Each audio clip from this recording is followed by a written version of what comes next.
Greetings, dear friends, and welcome back to another episode of Tarot for the Soul. This week, we're looking at coming into the last quarter of the current moon cycle. We're looking at Mercury in Scorpio, Venus in Virgo, and we still have Mars in Aries retrograde. So let's take a look at how all of those energies are interweaving with whatever divine guidance is coming through for us today through the tarot to support our collective journeys in spiritual awakening, healing, and empowerment.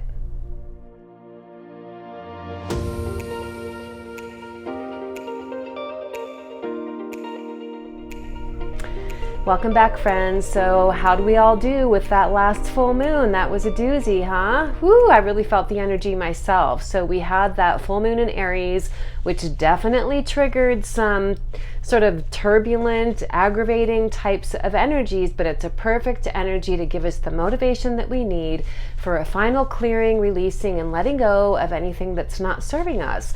And so as we're coming into the last quarter of the current moon cycle, which happens on Friday the 9th, this week and into the first few days of next week, we're naturally going to be feeling more in the energy of integrating. We've already done some clearing, whether we've been doing that consciously or subconsciously, one way or another, the energies of this particular full moon and some of the other astrological aspects happening around it is definitely supportive of like a deep clearing and releasing. So again, whether you did that consciously or subconsciously, either way, this week the energy is more about integrating, grounding, regrouping, recentering. Now, as we're looking at the Mercury in Scorpio, this energy tends to compel us to look into deeper truths within ourselves. And so on one level, it's a really good time for shadow work. We're coming into the time of year that's more supportive of doing shadow work in general. So be expecting more shadow work videos popping up on my channel over the course of the next few weeks. Then with the Venus in Virgo, as we know, Venus is about beauty, it's about love, it's about romance.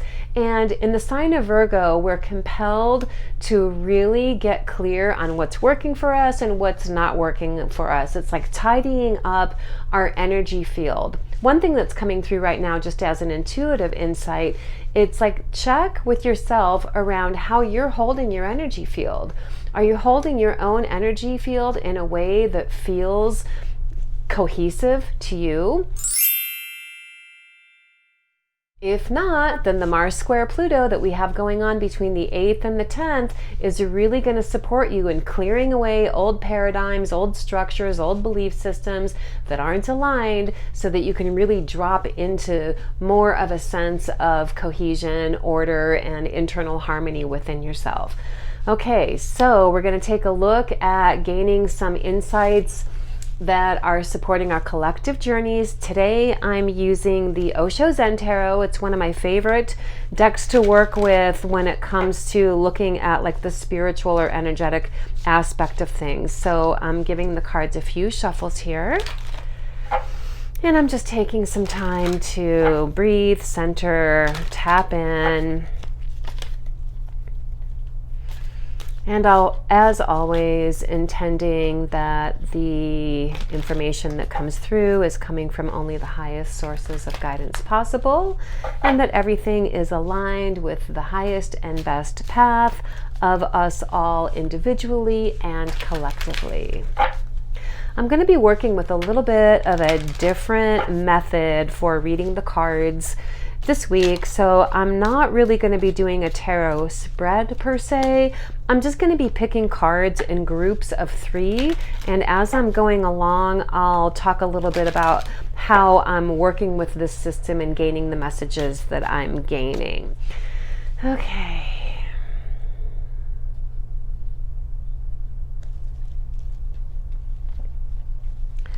So the first 3 cards that I'm going to select are going to take a look at the present energy that's happening collectively. And let's see what wants to come through here. It looks like here's 1, here's 2, and here's 3. Okay, present energy happening collectively.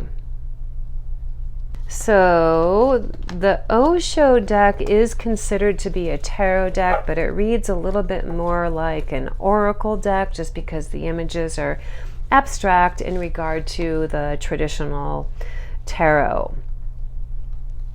And so here we've got a variety of interesting energies coming through. We have the control energy, we have consciousness, and guilt.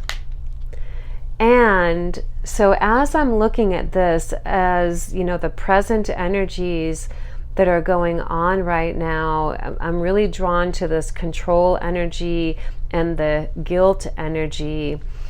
It feels like there's definitely collectively we are being supported in, I feel, shifting from rigid confines and structures and, you know, mental energies that might lead to lower vibrational patterns such as guilt. And the way that we transmute this is through embodying more of a sense of consciousness. Of course, mindfulness is a good practice for that, meditation, but this is really strongly relating to this Mars square Pluto aspect that I just talked about.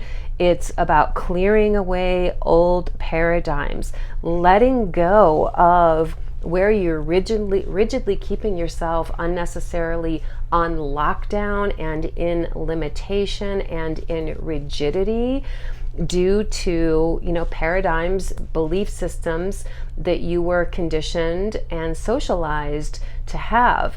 It's interesting that the guilt card is coming up because a lot of us have been conditioned to have belief systems that are guilt oriented. We're being asked to clear and release and let go of all of that right now and shift into higher consciousness.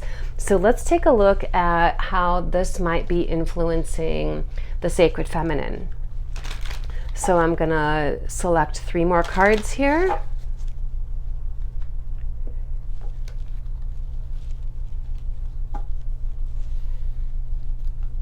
And I'm just feeling through what wants to come up. This is 1. So how are these collective energies showing up, influencing the sacred feminine?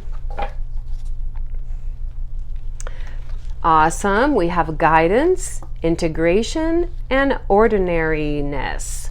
So I've already spoken about how this last quarter of the current moon cycle that we're coming into over the course of the next few days and then throughout the end of this week is all about integrating that which you have already cleared or maybe are still in the midst of clearing.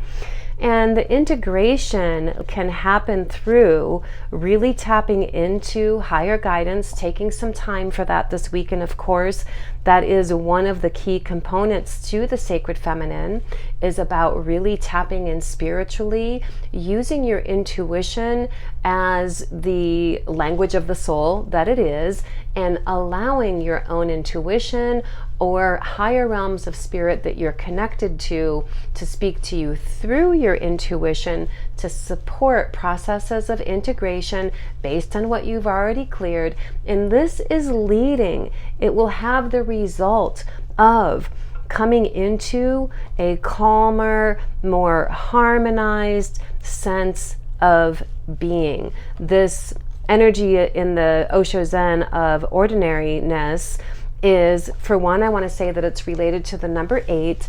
And in numerology, when the number 8 comes up, it can mean complete reversals. And so in areas where maybe you have felt that you've been having special challenges or that you've been struggling, those things can completely do a turnaround right now and completely shift.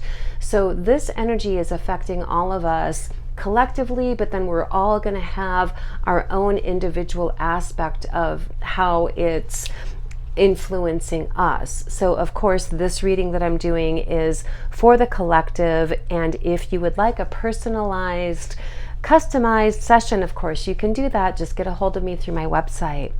So let's see what's going on the sacred masculine level here. I'm going to give these cards a few more shuffles.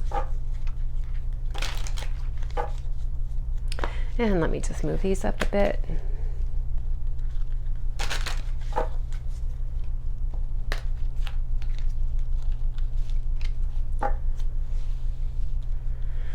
Okay, and what wants to come through? Here's 1, here's 2, and 3. All right, so what do we have here? We've got aloneness, traveling, and no-thingness or nothingness. And so the action seems to be traveling. So in regard to the sacred masculine, the action that we're taking is about experiencing and exploring. And we may feel like we're on our own path right now, like we're sort of going it alone. And this is meant to be trusted in the way that it's in divine alignment. If you feel like you're a little bit alone on your journey right now and just sort of navigating through your own processes, trust that it's, everything is as it should be. Aloneness can lead to great insights. I see aloneness as being different than being lonely. In fact, there's huge layers of empowerment that can come through being comfortable in your own aloneness. So in some way, shape, or form, collectively and individually, we all are being compelled to experience, explore, allow life's experiences to enable us to gather insights and information based on what we're experiencing, and be in a space of being in the here and now. So this nothingness card that's coming up, or the no thingness, we're not thinking of the past, we're not thinking of the future, we're being in the here and now, we're being in presence. This is what we have the opportunity to practice this week. And if we can move forward in life in exploring, experiencing life from a space of presence that's anchored in the here and now, without judgment, without preoccupation of the past or the future, then we stand to gain the gift of empowerment that comes with being comfortable and confident in our own aloneness, our sense of deep connection with ourself. Let's take a look at what the challenge energy is this week.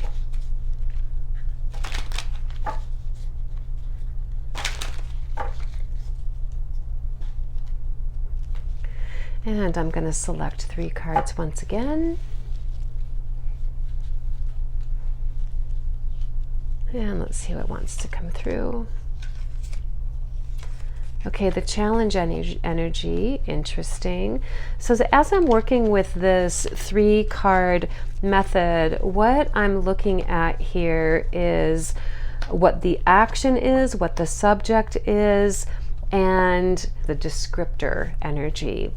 As the hidden energies, I see this burden card as being like the hidden sort of realm of action that's happening now. This is about maybe realizing where you are subconsciously hanging on to a sense of burden in yourself, and how that sense of burden could be contributing to you feeling a little bit stuck, a little bit isolated. And it's about discovering the courage to clear yourself of those things, and in having the courage to clear yourself of unnecessary burdensome energy that you're hanging on to, then we can break free from feeling like we're sort of somehow isolated or compartmentalized from the rest of life, and we can merge into a sense of unified connection and belonging. I do want to say that this burden card is reminding me of the Ten of Wands in a usual tarot deck, because it's that type of energy. And typically with the sense of burden that comes through in the Ten of Wands, it's typically burden that comes from absorbing or taking on the energy that's happening around you, and or problems and difficulties that are happening with people around you. It's not typically your own sense of burden. However, sometimes it could be that. So on the level of challenges, be willing to take a look at where you're feeling burdened. Have the courage to clear away any energy that you're connecting to or being influenced by that's outside foreign energy that's not your own. Clear it away using your intention, using your breathing, and this will lead to a return to a sense of connection and unity within the collective, within our respective communities as well. And then the last thing we're going to look at today for this week is what's the power energy.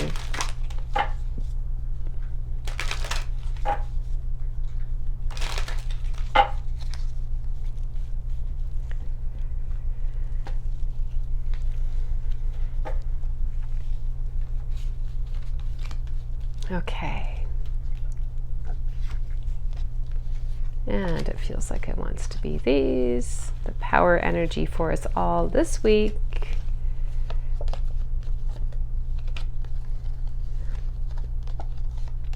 So I feel that this is also really connected to the Mars square Pluto energy that we have coming up, and that's supporting us in clearing away old paradigms that aren't serving us anymore. We have morality, totality, and harmony.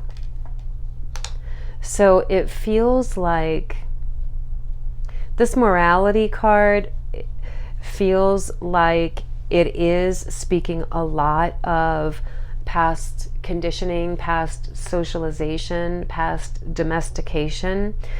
And again, it's about really having some deep introspection. This is where the shadow work stuff comes in. And as I said, I am going to be uploading videos this month that are talking about or sharing different ways to do shadow work and a little bit more about what shadow work is. So this is a really strong modality that we can use during this time of year to clear away the structures of those past conditionings so that we can, again, return to a space of harmony, completion, cohesion, totality, and oneness within ourselves. So you guys can see, as we've selected all of these cards, there's definitely a theme of clearing away old structures, old paradigms, old belief systems, old wounds, old traumas that are holding us back, limiting us, so that we can really rise into new dimensions, new experiences, new frequencies of expansion, harmony, cohesion. So that's what we're looking at this week. Let me know in the comments how it's going for you, and if you have questions about all these energies that you'd like for me to elaborate on in a future video, please do mention those in the comments below as well. And I'm going to be chiming in later this week with a sacred wisdom teaching video, so I will see you all then. Blessings, much love, and namaste.